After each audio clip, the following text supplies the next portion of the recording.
दिल्ली में एमसीडी चुनाव के लिए आज सभी 250 वार्ड के लिए मतदान शुरू हो गया है। मतदान शाम 5:30 बजे तक चलेगा और नतीजे 7 दिसंबर को सामने आएंगे।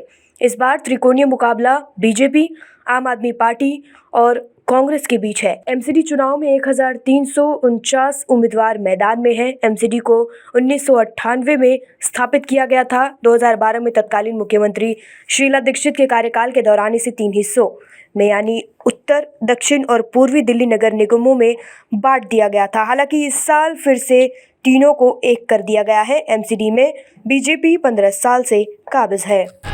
All India United democratic front के प्रमुख एवं असम के लोकसभा सदस्य बदरुद्दीन अजमल ने कथित रूप से हिंदू समुदाय को निशाना बनाने वाली अपनी टिप्पणी के लिए शनिवार को माफी मांगी और कहा कि इससे पैदा हुए विवाद पर वह शर्मिंदा है।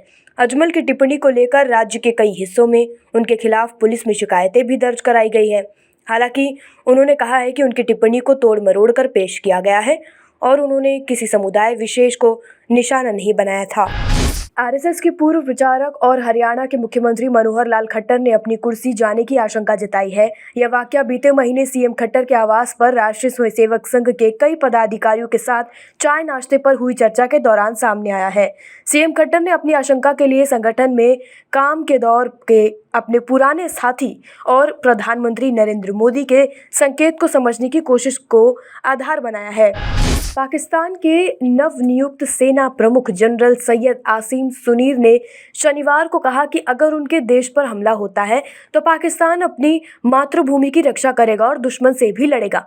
मुनीर ने राख चिकरी सेक्टर में लाइन ऑफ कंट्रोल की यात्रा के दौरान शनिवार को कहा, मैं इसे स्पष्ट कर दूं, पाकिस्तान के सशस्त्र बल हमेशा तैयार है, न केवल हमारी मातृभूमि के हर इंच की रक्षा के लिए बल्कि दुश्मनों से लड़ने के लिए भी। जनरल आसिम मुनीर ने धमकी देते हुए कहा कि पाकिस्तान की सेना अपनी एक एक इंच जमीन की रक्षा करेगी। अगर हम पर युद्ध थोपा गया तो हम लड़ने के लिए तैयार हैं। राहुल गांधी के नेतृत्व में कांग्रेस की भारत जोड़ो यात्रा मध्य प्रदेश से अब राजस्थान में एंट्री लेने जा रही है। इस यात्रा के दौरान राहुल गांधी लगातार केंद्र सरकार पर हमला कर रहे हैं और कह रहे हैं कि वो पूरे भारत को जोड़ कर रहेंगे।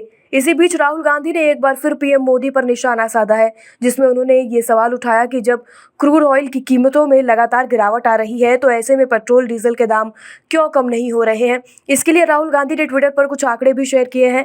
कांग्रेस नेता राहुल गांधी ने ट्विटर पर लिखा है, कच्चा तेल 25% सस्ता, एलपीजी 40% सस्ती। ये 6 महीनों के अंतर्राष्ट्रीय कीमतों के आंकड़े हैं, फिर भी पेट्रोल, डीजल और गैस सिलेंडर के दाम कम क्यों नहीं हुए। प्रधानमंत्री जी, आपके लूट तंत्र के खिलाफ लोकतंत्र की आवाज है भारत जोड़ो यात्रा, जवाब दीजिए। अब खबरें पाइए सबसे पहले हमारे मोबाइल न्यूज एप्लीकेशन पर। एंड्रॉइड या iOS प्लेटफॉर्म पर जाइए, HW न्यूज नेटवर्क को सर्च कीजिए, डाउनलोड कीजिए और अपनी सुविधानुसार भाषा का चयन कीजिए। खबरों की भीड़ में अपने काम की खबर पाते रहिए।